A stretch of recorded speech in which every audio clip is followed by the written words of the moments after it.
Merkatoja e verës për Skënderbeun pritet të jetë e limituar. Burimet pranë klubit bëjnë me dije se korçarët do të synojnë të ofrojnë vetëm 2 ose 3 futbollistë në funksion të riorganizimit të skuadrës pas rënies nga kategoria superiore. Ky zhvillim ka sjellë diskutime edhe për situatën e huazimeve dhe largimeve të mundshme. Aktualisht nuk priten dalje të tjera nga ekipi, përveç atyre që janë zyrtarizuar menjëherë pas përfundimit të sezonit. Edhe pse kanë qarkulluar zëra për disa emra që mund të largohen, fakti që Skënderbeu tashmë ndodhet një kategori më poshtë, duket se ka zbutur interesimin për ta.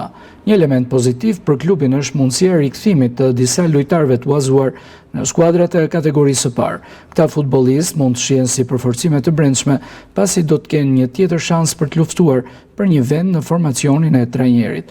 Megjithëse drejtuesit janë të kujdesshëm, merkatoja mbetet e hapur për lëvizje të papritura, si afrimet ashtu edhe largimet e mundshme nuk përjashtohen plotësisht. E vetmja gjë e sigurt për momentin është se Skënderbeu duhet të bëjë çdo hap me llogaritë qarta, pasi objektivi vetëm për sezonin e ardhshëm është rikthimi në elitën e futbollit shqiptar, sfidë që kërkon përgatitje serioze dhe stabilitet.